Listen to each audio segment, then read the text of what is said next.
Have you ever watched a self-appointed neighborhood queen turn your peaceful backyard into her personal battlefield? What if she crossed the line by vandalizing something that actually belonged to the federal government? And what happens when the people who enforce real laws, not just lawn-length rules, come for her clipboard?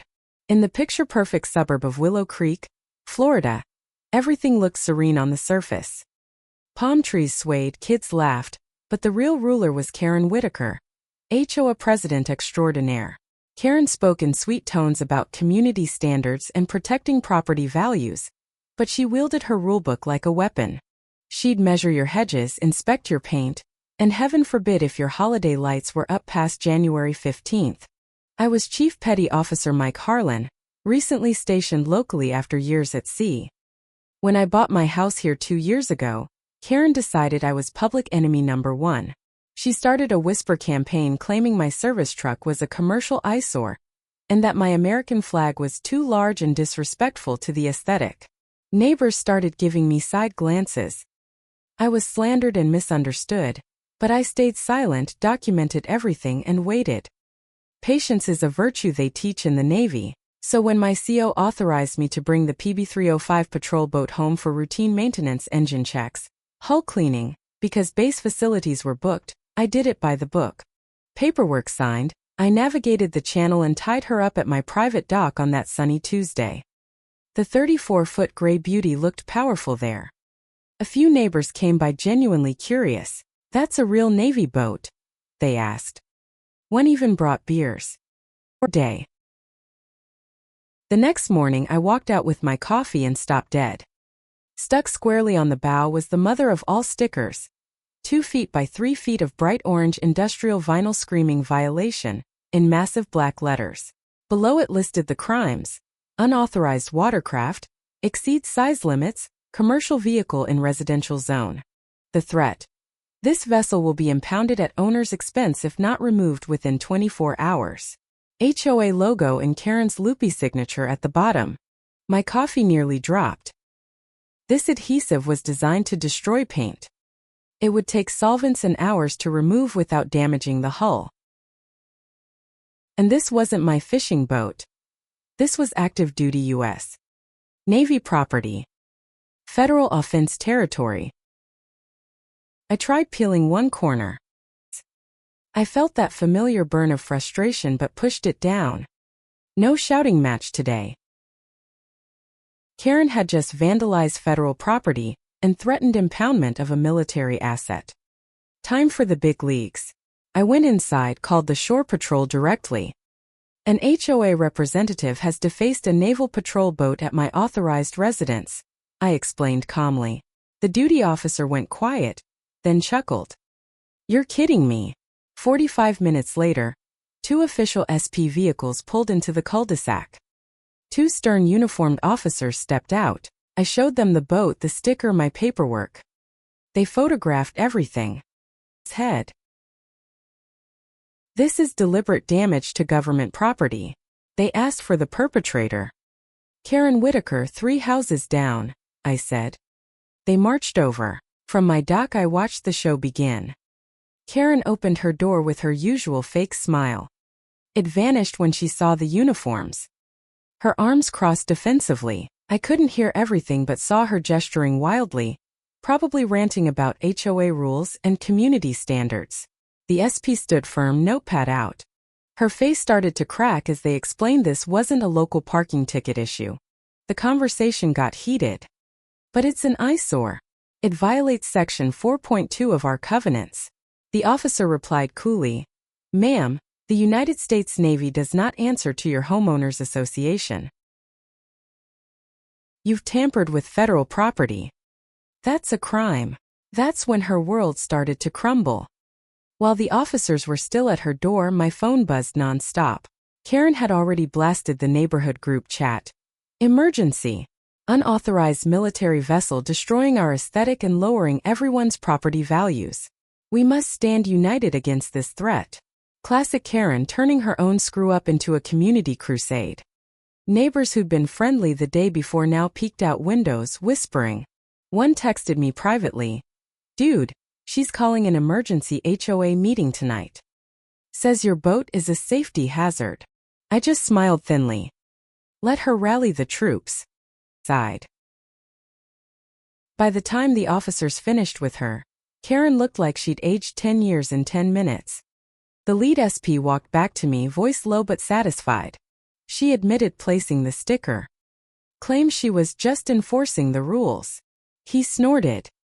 Rules don't apply when you're defacing Uncle Sam's boat, Chief. Karen watched from her porch, pale and shaking, her perfect pastel cardigan suddenly looking like a costume that no longer fit.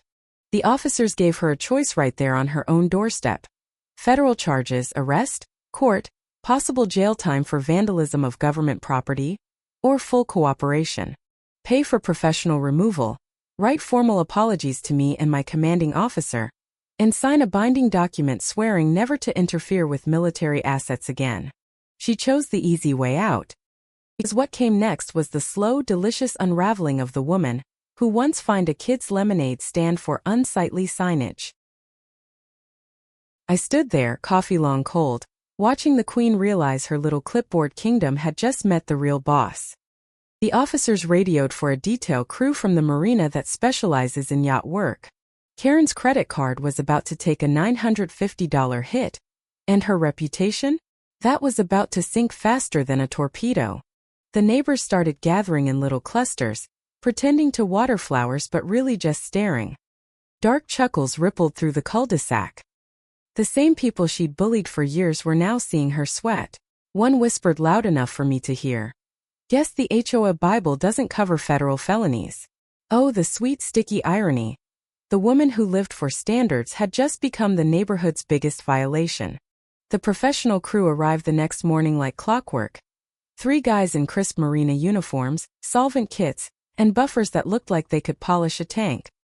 Karen stood on my dock in full view of half the block, credit card in trembling hand, signing the receipt for $950. This is highway robbery, she muttered under her breath. One of the crew just raised an eyebrow. Lady, you glued industrial vinyl to a Navy hull. You're lucky we're not charging double for the federal paperwork. The sticker peeled off in slow, humiliating strips, leaving sticky ghosts that the crew buffed away until the gray paint gleamed like new. Every scrape echoed like a laugh track. I sipped fresh coffee and watched without a word. Show don't tell, right? Karen's face twisted every time a neighbor waved or snapped a discreet photo. The Queen who preached perfection now looked like a kid caught with her hand in the cookie jar, except the jar was a federal war. When the crew finished, she had to deliver the apologies in person. First to me. Driveway, eyes glued to her sensible shoes, the same ones she'd used to stomp through everyone else's yards. I made a terrible mistake, she stammered, voice cracking like cheap vinyl. I didn't realize it was an official Navy vessel. I was only thinking of the community. I let the silence stretch, the same silence I'd given her for 2 years while she slandered me. Finally I nodded once. Maybe next time read the actual law instead of your little rulebook. Her cheeks burned crimson. The officer stood right behind her, arms crossed, making sure every word landed. Then came the written version hand-delivered to my CO at the base later that afternoon. I heard he read it aloud in the ready room and the whole squad roared with laughter. Dear Sir, I sincerely apologize for affixing an unauthorized notice to naval property pure gold. Karen also signed the waiver swearing off military assets forever. The officers filed their report, closed the case administratively, and drove off with a tip of their caps. Nice work staying cool, Chief, the lead one said. Most people would have ripped that sticker off and started World War III in the cul-de-sac. I just grinned. Patience wins wars, sir. 2. By evening the neighborhood chat was exploding. Not with Karen's emergency meeting, but with screenshots of the sticker, the SP cars, and her pale face at my door. The same folks she'd terrorized for years suddenly found their spines. Remember when she fined me for my rose bushes? Or when she tried to ban my kid's basketball hoop? The tide turned fast. Karen canceled her precious meeting. No more daily patrols with the measuring tape. No more passive-aggressive notes on mailboxes. She started keeping her curtains drawn and her clipboard in a drawer. The woman who once ruled with an iron fist wrapped in pastel now looked like a ghost haunting her own McMahon. A week later I finished the maintenance and returned the PB305 to base, hull gleaming, engines purring. My CO slapped me on the back. Heard the story. Navy legend status achieved. Back in Willow Creek, the HOA notices slowed to a trickle. People started pushing back on Karen's nonsense. Tiny rebellions like leaving flags up an extra week or planting flowers she hated. I never gloated. The satisfaction came from watching the system she worshipped turn on her the moment it met something bigger. Picture it. The self-proclaimed guardian of standards, reduced to hiding from her own neighbors because she picked a fight with the one authority that doesn't negotiate with clipboards. Darkly hilarious, isn't it? All that power, all those fines, all those smug little lectures gone in one sticky orange mistake. She learned the hard way that suburban dictatorships look cute on paper until federal reality shows up in uniform. And here's the quiet truth nobody in Willow Creek says out loud but everyone now feels.